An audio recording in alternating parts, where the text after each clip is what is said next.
This is a different sermon for me today. I can't remember the last time this has happened. Usually, I have a routine. It's a dull routine, but I'm a dull guy, so it works out even. What I will often do in the week is I'll figure out what I'm going to preach on, and then I'll like figure out an outline, figure out what I want to say, and then I'll go to all kinds of things online, books I've got in my I'll just read, study, make sure I know it, and then on Saturday I'll write it out. I've already got it in my head. I could probably preach it without writing it out on Saturday, but believe me, if I didn't write it out, you would never get out of here. I would just keep talking. Because a lot of what I do when I prepare a message is figure out what not to preach. Because there's so much to every passage that you got to edit it down. Make sense? And so I decided to go to Hebrews chapter 11, the great passage of faith, the great chapter of faith, one of the great chapters in the Scripture, and to do a series of messages on that. And I had in my mind I was going to, let's develop faith. What is faith? And then let's deal with the second part, and then let's go right to Enoch, and then let's go right to Abel, and then Enoch. There's a couple people mentioned in the first 6 verses, and so I went home and I started writing yesterday. And the more I wrote, the more I realized it was almost like my hand was writing something else. It was like there was just too much I wanted to say. So this is going to be a different kind of message. How many of you have friends that don't even believe God? They don't even know if there's a God. Or they're quite even sure there's no God. They know that. I love that. They're quite sure there's no God. They've proved the negative. This will be a message that will be very helpful for them.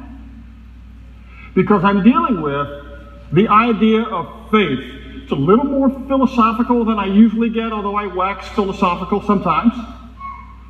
But I think when it gets right down to it, it can be really helpful. Now we've got a new thing now that's regular in that all of the messages are going. I think that they're already on YouTube, correct? I'm looking. I can't even see people. Where's Spencer today?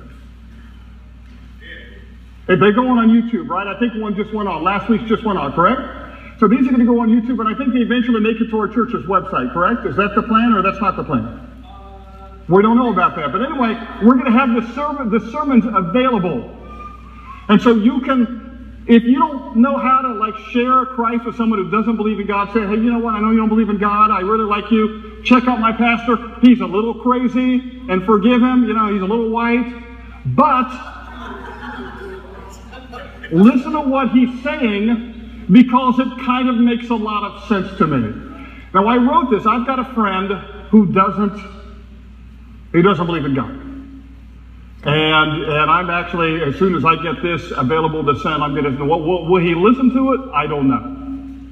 But I hope he does. And I hope it gives him something to think about regarding who God is and if God is and so on. So we're going to begin the study in the book of Hebrews chapter 11. I'm reading just the first 6 verses, but please understand, I'm not going to get to all these today. We're going to jump around, and it's going to be a little more topical than I'm used to speaking. One other thing, we don't know who the writer of Hebrews is. So if I keep referring to the writer of Hebrews, then that's because we don't know who he is. Many commentators believe that it was Paul. So if I slip and call him Paul, you will know why. I had a professor that always called Hebrews Paul's anonymous book to the Hebrews. He was the only one that thought that was funny. Even I didn't think it was funny. Hebrews chapter 11, verses 1 through 6. Now faith is the substance of things hoped for, the evidence of things not seen, for by it the elders obtained a good testimony. By faith, we understand that the worlds were framed by the word of God, so that things which are seen were not made of things which are visible. By faith, Abel offered to God a more excellent sacrifice than Cain, through which he obtained witness that he was righteous, God testifying of his gifts, and through it, he being dead still speaks. By faith, Enoch was taken away so that he did not see death, and was not found because God had taken him. For before he was taken, he had this testimony, that he pleased God. But without faith, it is impossible to please him. For he who comes to God must believe that he is, and that he is a rewarder of those who diligently seek him. Lord, help us to get a good grasp of what it really means to have faith in God, faith in Jesus Christ. Teach us about faith today. And should someone today not have that faith coming into the building, I pray that they would leave here having found this faith that changes their eternal destiny. All of us, Lord, need something today, and I pray that you provide it through your word. I pray that no one would see the speaker, but that today we would only see Jesus. In his name we pray. Amen. Another thing I don't usually do when I teach, and makes this sermon, I guess, a little unique, is I rarely will start a series of messages in the middle of a book. Those of you that have been with me a long time know that when I teach, if I'm going to preach a message on Hebrews chapter 11, if you heard about that, you would assume that I'd already preached on Hebrews 1, 2, 3, 4, 5, 6, 7, 8, 9, and 10, and it's time for 11. I rarely will jump in the middle of a book because I honestly believe that generally, the best way to learn the Bible is to learn it verse by verse, chapter by chapter, book by book. For instance, we're studying on Tuesday night, and I wish you would join us, by the way, on Tuesday night for a time of prayer. We have a wonderful time of prayer. We have seen God do amazing things, amazing answers to prayer. And if you've got prayer requests and needs in your life and you don't come and let us pray with you together, you're missing it. Please don't give me a list of things you would like us to pray for on Tuesday while you stay home and watch TV. That's just silly. Come and join us on Tuesday night. So I'm teaching a message on the book of Acts. And we're up to Acts, I think, chapter 8. I think we're finished 8. We're on 9 soon. Well, that's because I did Acts 1, 2, 3. So you get there. And it helps you to get the whole thing. But every now and then I will fast forward. So let me give you a little bit of background. By the way, let me explain that. So sometimes it's good to fast forward. What do we usually do? We usually eat salad, main course, and dessert, right? Or if you don't have salad every night, you have your main course and you have dessert at the end. How many of you have ever eaten my wife's chocolate chip cookies?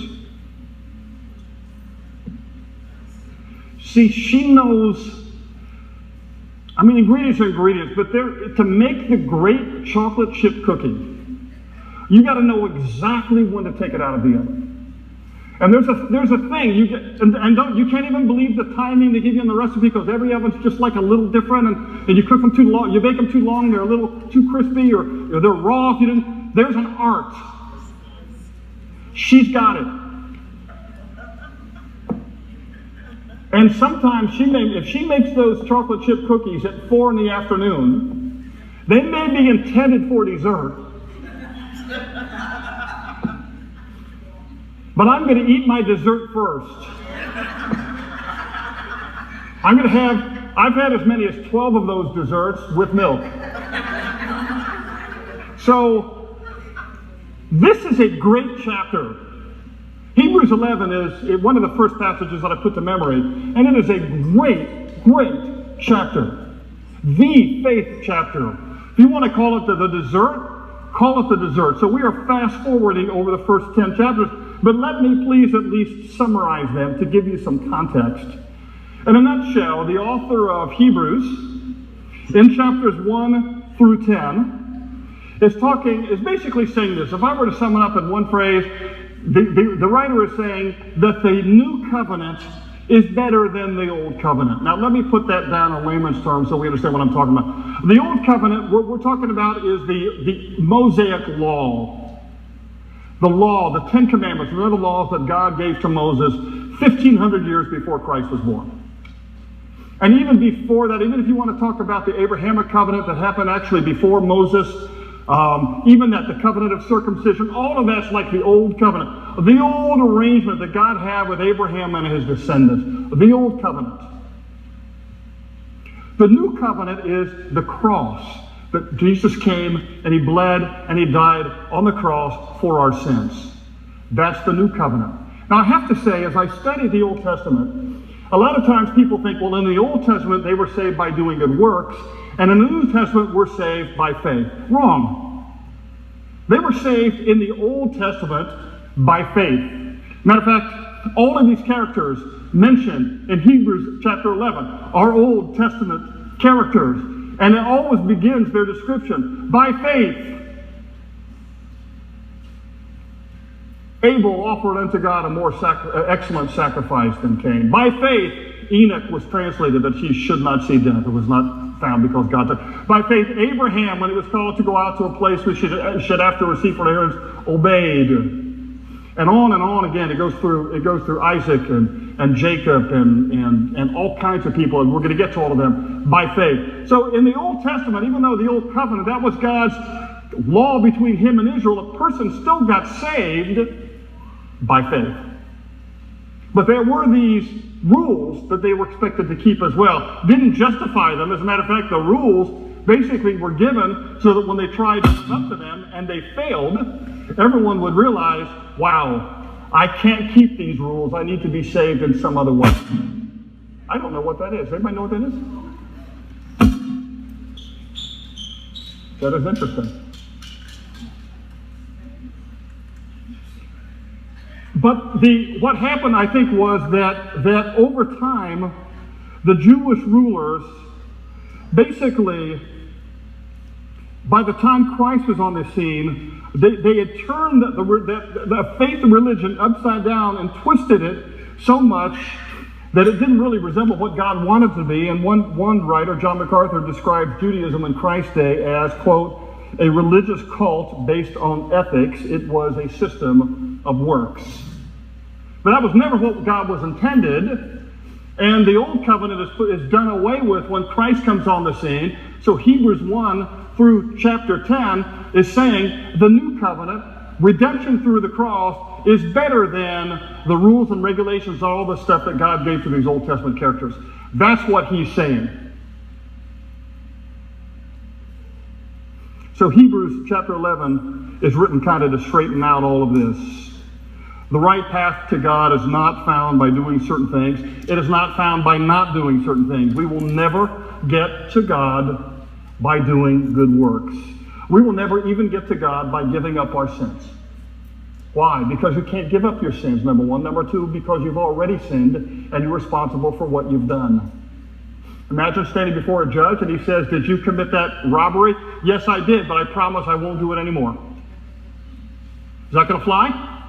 No, you're still going to be punished for what you already did. So even if we go to God and say, okay, I won't sin anymore, and even if we were supernaturally able to accomplish that, which we are not, we're still accountable for what we've already done, so we can't be good enough to erase our bad stuff.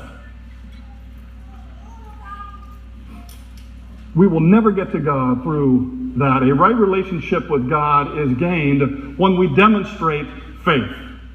Now, up to this point, when I wrote my sermon, this is exactly where I wanted to go. And then I asked myself this question. What is faith? How am I going to explain to these dear people the concept of faith? We know in Hebrews chapter 11, verse 6, we read it, but without faith it is impossible to please him. He that comes to God must believe that he is, and that he is a rewarder of those who diligently seek him, right? So we know it's important. We know that we cannot please God without faith. What if I try to work really hard? If you try to work really hard but don't have faith, you can't please God, because without faith it is impossible to please God. Some of you are here and you're thinking, I really want to give my life to God, but I don't think I can. I don't think I'm good enough. And to that I say, right, I'm so glad you're that smart. You are not good enough. And you can't give your life to God by being good, but you can give your life to God by exercising faith. As a matter of fact, that's the only way you can, because you can't please him otherwise. But what is faith? Faith simply means a belief or a confidence, and we kind of all know that, and I knew that, and then it hit me, trust. If I have faith in someone, I trust them, right? And I began to examine that whole idea of trust, and a light came on in my old brain. And then I asked myself, okay, trust. Why is faith so important? That's a fair question. I've got skeptics that are either here today or you're listening to this somewhere, And you're like, yeah, why would God possibly make faith important? How many times have someone told you or told me, if God were just to show himself real, if he would somehow supernaturally write a message in the sky, believe in Jesus, if there was somehow beyond science, if I would just know based on what I could see, I would believe him. Why does he demand that we believe him without proof? That's what trust is. That's what faith is, isn't it? When we believe something, when we trust someone even though it's not proven. Why does God demand that? Why does so much of our trust have to be in a book that was written 2,000 years ago that doesn't seem reasonable? Here's the best answer I got. I got you on the edge of your seats now. And let me be the first one to admit this is not the whole answer. This is the best I got.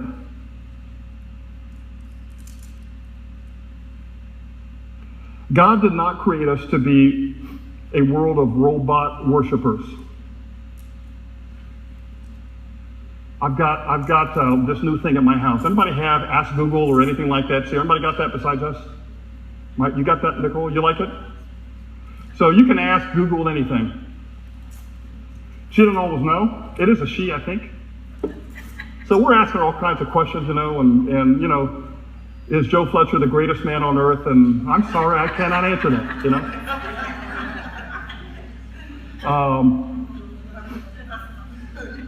She didn't know who wrote the book Crashing into Heaven. I thought that's pretty cool. And so just to maybe I was messing with my wife, or just for fun, I said, okay, Google, I love you. Then Google will say, something like, you're not so bad yourself. There is no person Google.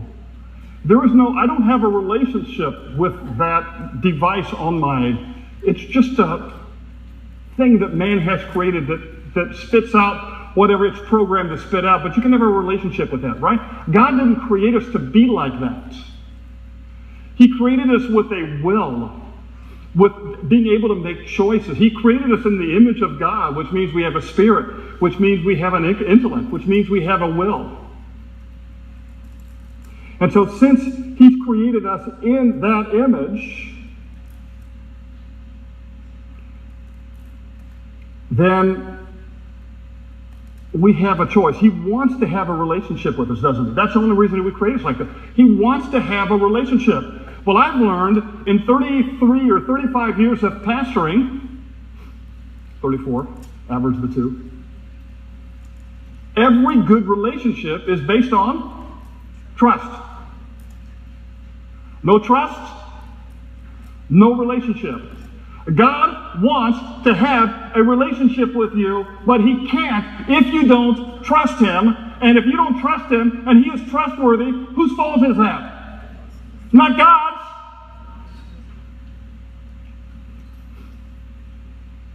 My wife yesterday had ladies' fellowship, a bunch of ladies there. Her wife said they had a wonderful time. Wonderful time, right, ladies? Over there, right? She came home. I said, where were you? Ladies' fellowship. Sure. Are you sure? Well, yeah, I'm sure. Anybody else see you there? So if I called Florence, she would vouch that you were there? Because how do I know whether you were there or not? You could have been seeing, some guy on the side that I don't know about. I don't know, I wasn't there. I didn't see. And then she could reply, well, where were you? Were you home studying for this message all the time? Because it doesn't seem like you've written out very much yet.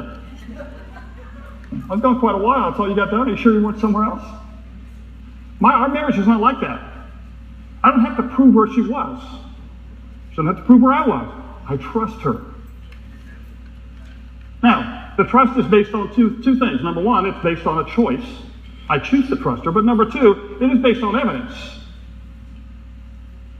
I went to a pastor's thing once. I didn't go again after that, and I don't think this is why. But he was talking about how people should trust a pastor. And he used this crazy, he said, look, if you walked in to my house and I was in bed with a woman that was not my wife and I said there's an explanation for that, you should believe me.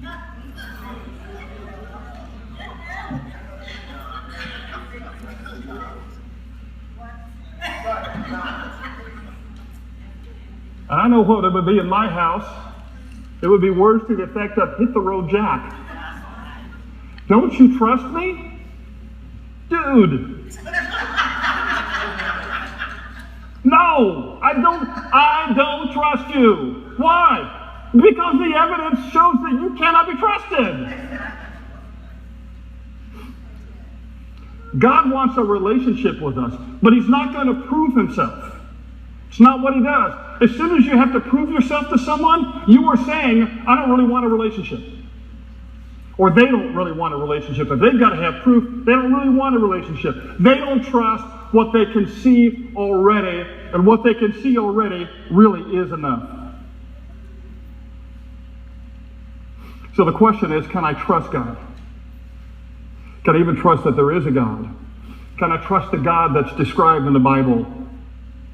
And if you choose not to, if you choose to remain skeptical in spite of the evidence, then you choose to not have a relationship with God because of your lack of trust. You see, if my wife comes home and she loves me and she trusts me, but I keep saying, where were you? Sure, can I, if Tara was there, I'm going to call Tara. If I have to keep doing that, our marriage is pretty much over, isn't it? It's not on her at all, it's on me. Because when one person doesn't trust the other one and the other one is trustworthy, the one who doesn't trust is the culprit.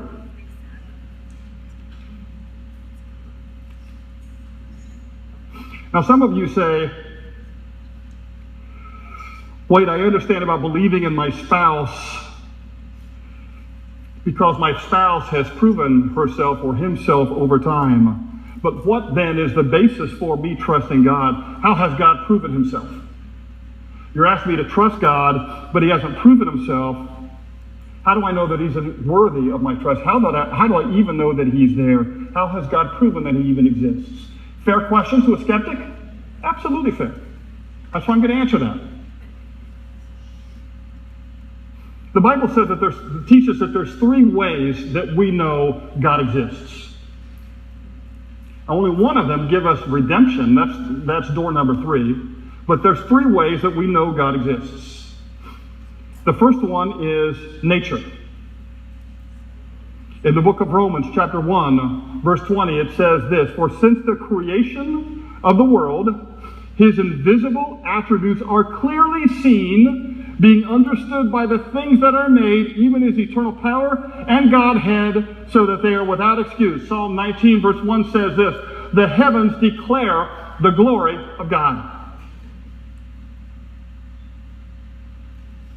You ever see like a great work of art? I don't really have an appreciation for stuff like that. But every now and then something is made or something is, you go to a museum, and let's say you go to the museum and there's the Mona Lisa. Wow. Made, 500 years ago or so? I'm not a historian like that. Da Vinci, I think, painted it. Wow. It's amazing. Well, there's an artist behind that. Well, how do you know? Have you met Da Vinci? Have you seen Da Vinci? No, but I've read about him. Well, how do you even know that that's true? Maybe the historians were wrong. Maybe there was no Da Vinci. How can you really believe 100% that Da Vinci or anything made that? And your answer is, look at it. It's the Mona Lisa. It didn't just get here by chance. It's too perfect. It's too beautiful. It's too artistic. It's too beyond something that could happen by chance. Folks, that's our universe. Are you kidding me? Moon revolving or is it rotating or revolving? Rotating? Revolving? How many say rotating? How many say revolves? How many don't really even care? The moon going around the earth, yet not flying away, not crashing into the earth. The earth orbiting, that's a safe word, orbiting the sun. The other planets orbiting the sun, yet never crashing together. Solar system, not ours, not crashing into other things. The glory, the beauty. Are you kidding me? Chance? No designer? Got this Bible? It's big. You can tell how godly someone is by how big their Bible is. I'm a saint. Say, well, where'd you get that? Say, well, you know what's the most amazing thing? There was a printing press, printing factory, there was an explosion. And out came the Bible. Say, well, that's impossible. No, it could happen. I mean, it's not likely to happen, but given enough time, given enough explosions. You say, well, wait a minute, it's not even just the words. The words are ridiculous enough, but it's bound, it's got leather and so on. Yeah, well, when the building exploded, there was glue that exploded with it. And there was leather, and I'm sure it just all got bound together just because it happened by chance, because given enough chance, you could get something perfect like this. It could have. See, that's what the philosophers that don't believe God, they always go back to, well, if there was just enough time. Almost anything, that's how man evolved. Yeah, it's ridiculous to think of it happening in like a year, but if there's billions of years, anything could happen, and it's absurd. Enough time doesn't make chaos into order. The more time passes, the more chaos goes into greater chaos. If you haven't realize that, just look at my bedroom when I or my wife haven't cleaned it. And then look at it next week if we still haven't cleaned it. It's not better, it's worse. Chaos does not naturally go into order. Order naturally goes into chaos. So for someone to say that with enough time anything can happen is ridiculous, because it's more and more chaotic as time goes by, not less and less. And the other thing I don't even understand,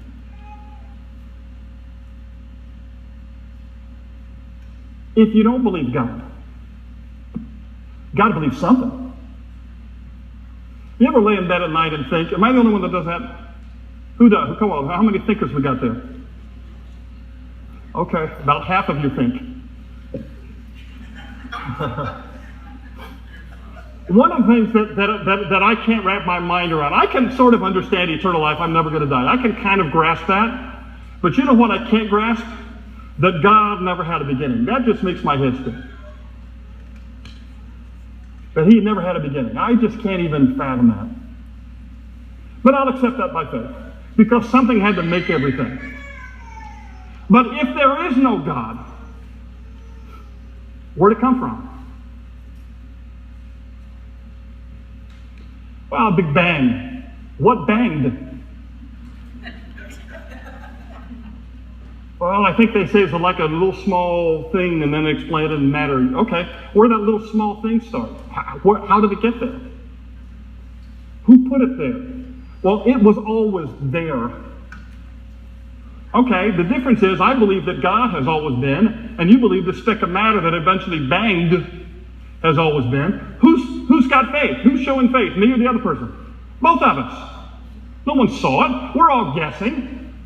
Mine is an educated guess based on the evidence that I've seen around me, and those are people who think that they're basing it on science, but they're not, because science, we know one of the principal things about science is we base it on observation. Unless you're really old, you did not see the Big Bang. I choose to believe that there's a creator who made and put everything together. And I will concede that I believe it by faith. Well, I believe that it is a intelligent faith. So the number one reason we know that God exists is from nature. Number two is a little more interesting. Maybe you haven't thought about this. Conscience. In the book of Romans chapter 2, verses 14 and 15, Paul writes this: "For when the Gentiles, who do not have the law by nature, do the things in the law, these, although not having the law or a law to themselves, who show the work of the law written in their hearts, their conscience also bearing witness between themselves their thoughts, accusing or else excusing them. We have, every person ever born has within them a concept of right and wrong. It may not be the right concept. I'm not saying that we always get it right every single time, but something we are born with. And if you go to any place on the earth, anywhere, the most remote tribe, any time in history, why are they worshiping something? Who told them to worship something? It's only once people have the gospel, once people have the Bible, and once people, quote unquote, get really educated, they become atheists. You may go to a backward tribe and they might believe in a witch doctor with supernatural powers that he gets from some satanic source or whatever, but they are believing in something greater than themselves. That's in us. We're born with that. Ecclesiastes chapter 3 verse 11 says it this way. He has made everything beautiful in its time. Also, he has put eternity in their hearts. One writer writes it this way, in every human soul is a God-given awareness that there is something more than a transient world. And with that awareness of eternity comes a hope that we can one day find a fulfillment not afforded by the vanity of this world. And the third way we know that there's a God is the Bible. You say, well, wait a minute. Okay, now you're getting religious. The science stuff, the philosophy stuff, I'm buying it. But now you're saying the Bible, and I'm not going to necessarily buy that. In the book of John, chapter 1, verse 1, it says, in the beginning was the Word was with God, and the Word was God. Book of Genesis, first verse of the Bible, chapter 1, verse 1. In the beginning, God created the heavens and the earth. And what's interesting is that God never sets out to prove himself in the Bible as he writes it. That is a given. He does set out to clarify who he is, but he does not set out ever to prove who he is. There are, however, so many predictions that the Bible has made that have come true that you're not being very honest if you don't acknowledge that and realize that there might be something supernatural that's going on there.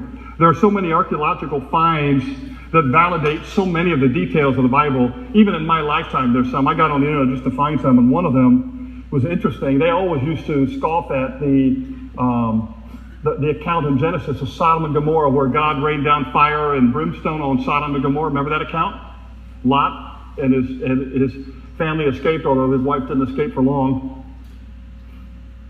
And yet archaeologists, not that long ago, my lifetime, were digging over approximately where they thought the biblical geography was, where Sodom and Gomorrah was, and guess what they found? They found two cities that had been annihilated in some cataclysmic event where things were burned up. How about that? I mean, I knew it even before they found it. Is that proof? No, but it's evidence. When my wife came home yesterday and I say, were you at ladies, was that proof? No, but her life is evidence that she tells the truth. So if she tells the truth in every other way, I'm going to believe her in that way as well.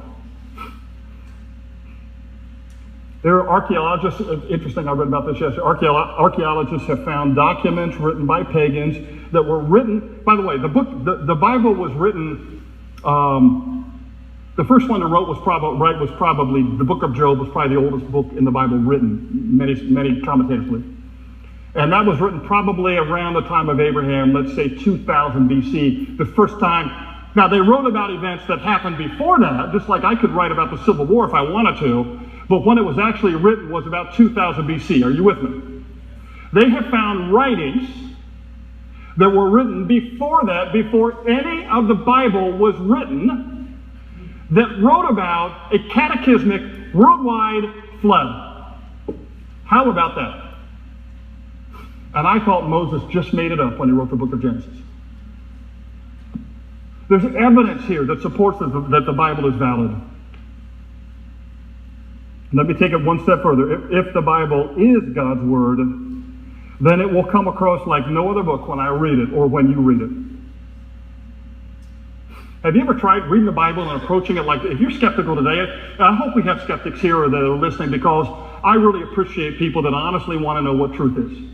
And if you're coming and you're like, well, you know what, I'm going to at least listen to this. And if you're open-hearted enough, I would say this. Say, you know what, I'm going to go home and I'm going to open the Bible, and I would recommend reading the book of Mark or the book of John, either one of those two books. And say, you know, I'm going to read a chapter a day.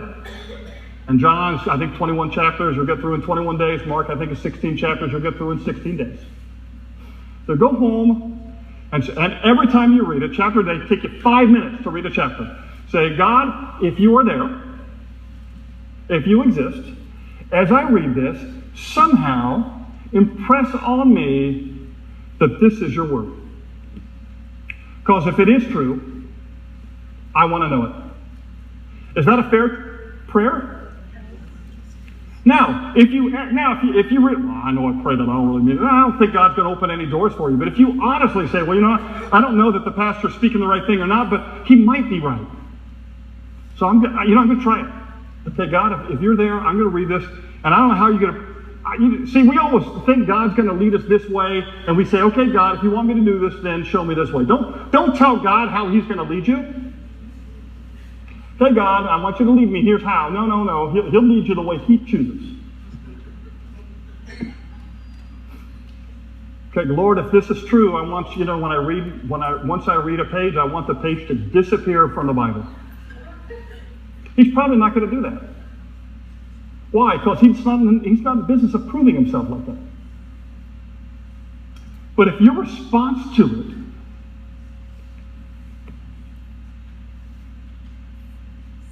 it is something phenomenal, then there might be something to it. I remember I was studying with a bunch of Mormons years ago. And they tried the same trick on me with the Book of Mormon. I'm like, okay, I'll do that. So what's the next? I read how many chapters in the Book of Mormon. Don't waste your time, by the way.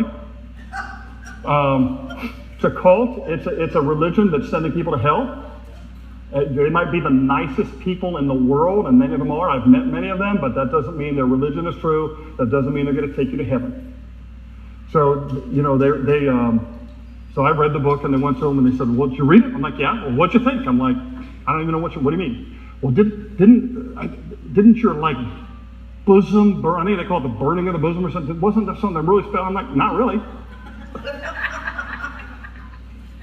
Not at all. But I think when a person who's truly seeking God reads the Bible, I think something happens when they read the Bible.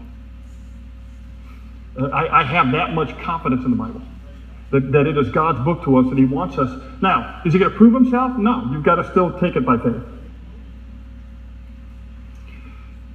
So what happens so that some atheists who were not atheists their whole life, what happens to them? Why do they stop believing a superior being? What happened? I'll give you a couple things that I've just noticed in my life. Number one, some people are atheists because they simply haven't thought through it carefully. Certainly not as carefully as I laid it out today. They're taught in school pretty much to factor out God from anything that is quote-unquote scientific. And when they talk about the universe coming into existence, the schools never mention God, so they think if you believe in God, you're not as smart as people that do, so I want to be smart, so I will be an atheist.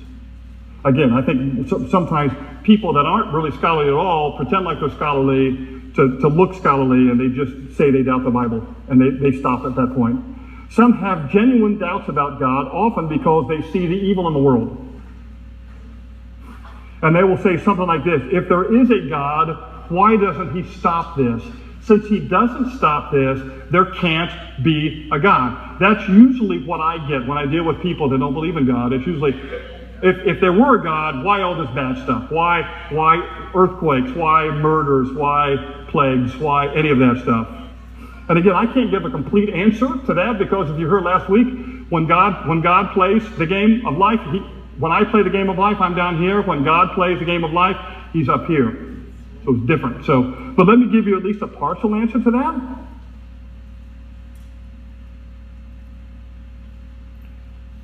In my humble opinion, I think when they think like that, they fail to understand that God created us with a free will which precludes him from interfering with our human choices.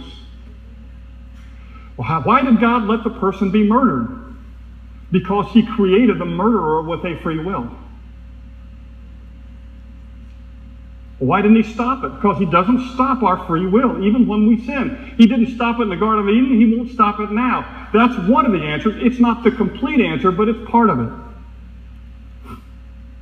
Number two, the next piece of that. Mostly their problem is they don't understand that they are playing the short game while God is playing the long game. Best example I could give, since my race is guilty of this atrocity, I will use it. Slavery 160 years ago, right? This country, 200 years ago. Horrible. If God were just, wouldn't he stop that? Wouldn't he maybe just strike down dead every master? Maybe give them a supernatural warning and then strike them dead if they don't free their slaves? Why didn't he do that? That's so unfair. They lived their whole lives as slaves. The masters lived their whole lives in luxury, being waited on by the slaves, committing all kinds of atrocities, and God knows what some of they did. How is God just? How could he allow that? How long did some of those slaves live? 60 years, 80?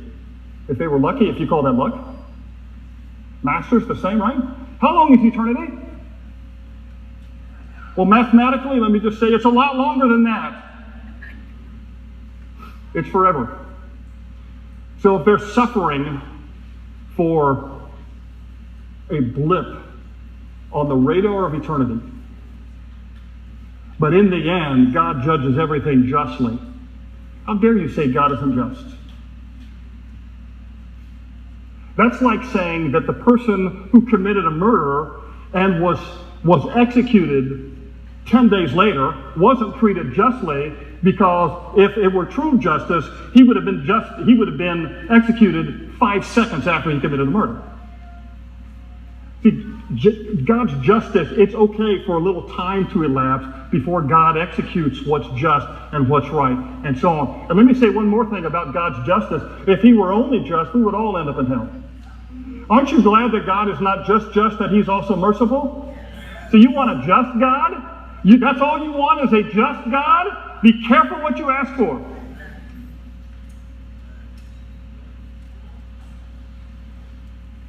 And then finally, I think the final reason some refuse, and there's a mixture of these also, the final reason some refuse to consider that there might even be a God is because if they were to consider there's a God, if they were to believe there was a God, then they would ultimately be responsible for what they do. You see, if there's no God, I can pretty much do anything I can and get away with it, and who cares? There's no God, there's no judge, there's no right, there's no wrong. Who decides what's right and wrong? If there's no God. Me? Would you like me deciding what's right and wrong in your life? I don't. And I got to go to the Bible to find out for my own life. I don't want to be, you deal with your own stuff. We got a Heavenly Father that will judge justly, though. And you can say, well, I don't believe in him. Okay, don't believe in him. But he will still judge justly. What you believe will never change reality. Hebrews 11:1 says, faith is the substance of things hoped for, the evidence of things not seen. Faith demands that we choose to believe something without proof. And that seems difficult. But we exercise faith every day. We set our alarm clocks. I don't know how my alarm clock works on my phone. I have no idea. But I set it and it goes off. We use microwave ovens. You sat down on a chair today. You don't know who made it. You don't know if it's strong or not. You exercise faith when you sat down. I was diagnosed with prostate cancer 5 years ago. I went to the doctor. I felt fine. He said, actually she said, your PSA is a little high. We should run some tests. I feel fine. Doesn't matter. You might have cancer. Okay, well, let's run some tests. They did them. I had cancer. I still felt fine. How do you know you had cancer? Doctor told me. You believe him? Yeah. Why? Doctors make mistakes. Yeah, but it wasn't just what he said, it's what the doctor before that said. I saw the PSA results. Biopsies, that took the lab. You believe them? So then I said, we're going to treat you. How are we going to treat you? Radiation. How does that work? I have no idea how radiation works. I know you sit on a table and they zap you. How was I cured of my cancer? Scientifically, I was zapped five different days. I don't know how it works. Hasn't come back yet. How do I know that? By faith. Maybe I'm loaded down with cancer, don't know, and the doctors are all lying to me. I can't prove it. There's enough evidence for me to be confident that I'm being treated well and that the outcome's going to be favorable. Makes sense? Folks, the evidence is here that God exists. The evidence is here. Once you accept that, once you accept that God exists, then if he exists, he must want to have a relationship with us. Otherwise, why would he create us? And once you suggest that he wants to have a relationship with us, he must have revealed himself to us in a specific way. And pretty soon, you've got to trust the Bible because nothing else, there's no logical end to it besides that.